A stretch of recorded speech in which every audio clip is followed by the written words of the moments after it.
Master Jet, totoo ba yung kumakalat na memo na periodical exam na raw sa January 15 to 16 at end of school year na sa May 12? Para sa kalinawan ng lahat po, please hide my name. Okay, maraming beses na po ako nakatanggap ng mga mensahe na tulad po nito. Marami na rin po sa inyo yung padala sa akin ng kopya ng sinasabi pong memo, pero actually DepEd order po yun. No, DepEd order na wala pang number at wala pang pirma. No, yun po, may nag-send kasi sa akin na kumpleto yung 3 pages ng isang DepEd order na wala pang number at wala pa rin pong pirma. Na yun nga po, yun nakasaad doon, no, na ito pong end of school year rights ay pwedeng gawin May 9 and 10 at pwede rin naman 11. So sa 12 magsisimula na yung bakasyon, tapos magsisimula daw yung klase pagdating sa June. So part po doon na January 15 and 16 yung second periodical exam. So yun po yung mga ilang impormasyon na nandoon. Pero as I mentioned po, ito ay hindi pa po siya nalagdaan at wala pa itong number. And as of today, January 13, ay hindi pa rin po siya available sa website ng DepEd. So I'm not sure kung ito ba ay nalagdaan kahapon or last Thursday, pero hindi pa ito na-upload sa website. Basta as of now kasi ay hindi pa siya available sa website ng DepEd. Ngayon, ito pong impormasyon na ito kasi ayon po doon sa mga naririnig po natin, nababasa po natin sa mga mensahe po ninyo, ay forwarded coming from sa itaas, no? From itaas ng DepEd to different regional offices, to the SDS, so iba't ibang division offices, and to the district supervisors, papunta sa mga school heads, and to the teachers. May mga cases lang po dati na coming from siguro from the region, biglang dumating sa teachers, kaya medyo nagkalito-lito po yung lahat. And actually, when it's already forwarded coming from your SDS, no, yung SDS nyo naman po ay hindi po yan magpo-forward ng information kapag hindi naman po nanggagaling sa region. No, so pag si SDS, magpo-forward din po yan sa mga school heads o kaya ay sa mga district supervisors.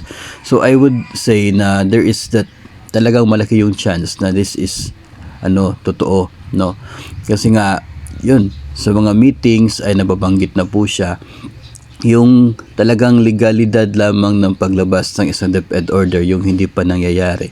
Ayon nga po doon sa ibang komento ay advanced information, siguro nga ganun, pero masyadong advanced, masyadong malapit naman sa hinahabol na petsa yung paglabas ng advanced information. Na imagine nyo po na kung totoong sa January 15 and 16 na yung periodical exam, tapos as of now, Sabado na January 13 ay hindi pa na i-publish sa website itong DepEd order. So parang nandun na po sa deadline talaga yung advance info na yon. So dapat siguro by this time ay available na, 'di ba, yung DepEd order para yung mga teachers ay hindi naman po talaga mabibigla if they are really waiting for the DepEd order.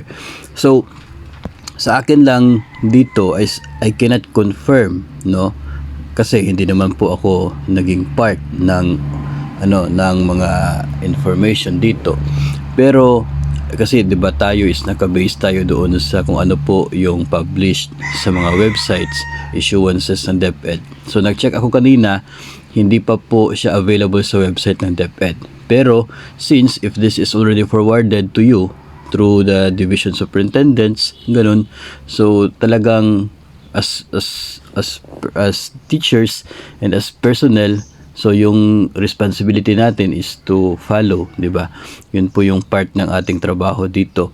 Then siguro nauuso na po rin po kasi ngayon na to follow yung order. So siguro baka by Monday lalabas yung DepEd order, baka na naman po, hindi ko rin po masiguro, no, kasi tayo ay tuloy lamang po na mag-aabang sa website ng DepEd if mayroon pong ilalabas na DepEd order for that purpose. Pero malaki po talaga yung chance niya, malaki po yung possibility na it will happen if the information is coming from the DepEd officials, no. So yun po talaga Kaya lamang, as I said nga, yung black and white na written official document for that purpose ay talagang hihintayin po pa rin po natin no, na ilalabas ng website po ng DepEd. Sa ngayon kasi mga master ay di ba last year sa pagsimula ng school year 2023 to 2024, mayroon pong inilabas na DepEd Order number 22, Series of 2023.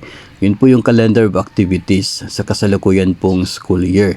And doon po sa DepEd Order na yon, makikita po natin na sa June yung katapusan ng current school year. Tapos by August yung pagsisimula.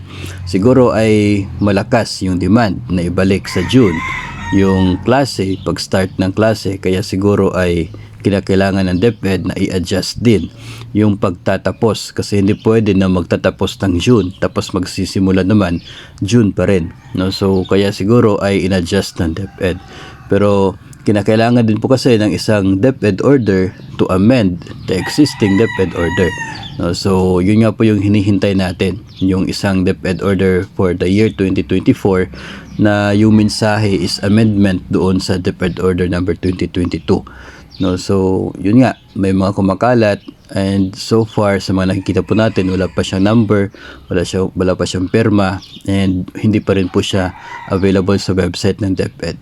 So yun po. And I guess, no, basta yung information talaga magagaling sa region, sa division ninyo, malaki talaga yung chance na yun po ay mangyayari. Yun po ay isang instruction coming from the DepEd Central Office. So we also have to follow, no, kahit nga tayo ay mag-iabang pa rin doon sa isang order, formal order talaga, na siya pong magbibigay ng legalidad doon sa mga instructions na nauna pong ipinaabot sa atin.